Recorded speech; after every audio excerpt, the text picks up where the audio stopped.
Hi, my name is Gary Hardcastle with Denison Yachting. I'd like to welcome you aboard Waterhog 3, a 2008 Viking 64 closed bridge. She was completed in 2008 and underwent significant upgrades that took place in 2016. One thing that makes the 64 Viking stand out is their 4-3 layout over the standard 3-3 layout. That extra stateroom always seems to come in handy. Another feature that makes this Viking incredible is her enclosed bridge. This boat was made to get up and go. Staying dry is no problem.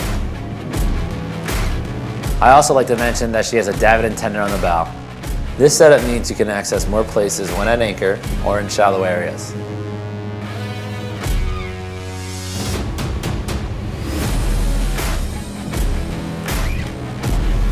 We're going to start today's walkthrough aft in the cockpit of the 64 Viking. Starting on the starboard side, we have a tuna door which makes it easy to bring in fish. Centerline, we have a transom live well. Underfoot on the port side, we have a live well and ice box. Underfoot on the starboard side, we have a full fish box. Center of the cockpit, we have a release fighting chair. Under the gunnel, port and starboard, we have gaff storage and, in addition, Glen Denning shore power hookup. Next, we have the mezzanine seating, which on the port you have seating for 4, and on the starboard you have seating for 1.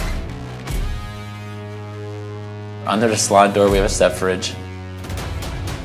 To port, we have a freezer box. Next, let's take a look at our engine room. Waterhog 3 is powered by twin Caterpillar C32 Acers, which gives her a total of 3,650 horsepower. She has a cruising speed of 28 knots and top speed of 36 knots. Next, we're going to take a look at the Salon. On the starboard side, we have a storage nook, electrical panel, and ice maker. Forward of the storage nook, we have stairs that access the Sky Lounge.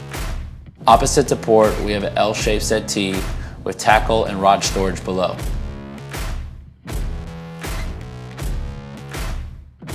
This brings us to the galley and dinette area.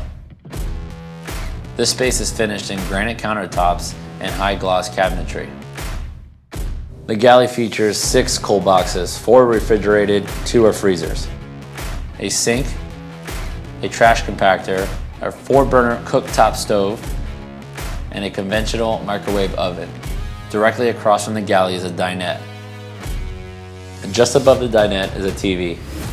The dinette, as well as the bar stools, are upholstered in alligator skin.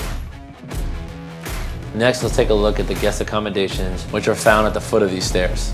The first of 4 staterooms that we are going to take a look at is the master, which is on the port side. It features a queen berth with storage underneath, a hanging locker, and an ensuite with shower stall.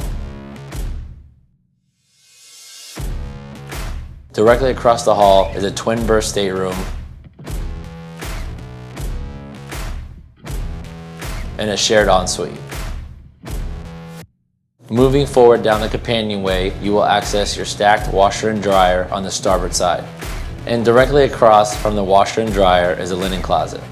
The next stateroom we are going to take a look at is also a twin stateroom, but with bunks. Forward in the bow is the VIP. Below the starboard berth is rod storage. The VIP also has an ensuite.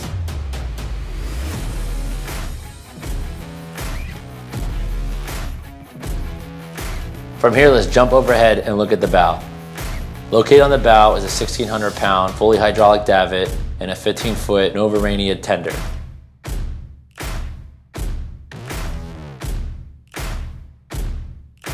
Wrapping around the bow is the bow rail, which is a great feature when in open waters. Forward of the tender, you will find the ground tackle. From here, let's take the cockpit ladder up to the enclosed bridge. To the starboard, you will find a fully functional aft station.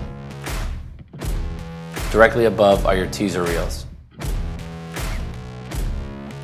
To the port side is a 2-seater settee, and center line is your Tuna Tower, which we will come back to later. Walking inside the enclosed bridge, we find a refrigerator with TV above.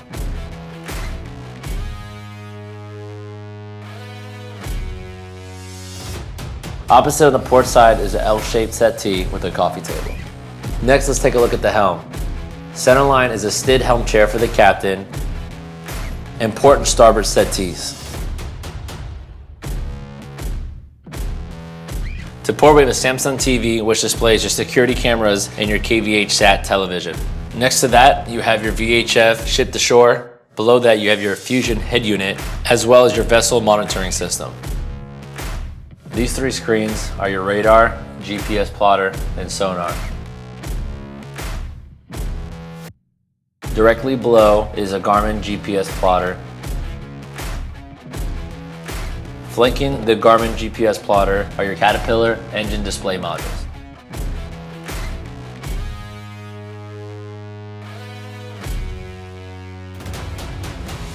To starboard, we have another Samsung TV, which is a replica of the one to port. We also have a second VHF, as well as your backup engine emergency controls. Forward of the wheel, you have your VEI control, your Furuno navnet, autopilot, bow thruster, engine throttles, and trim tabs. Directly above eye level are your windshield wiper controls, engine function start and stop, spreader light control, generator start and stop. Last stop on today's tour is going to be the Tuna Tower. The Tuna Tower is a fully functional helm with everything you need to operate the boat.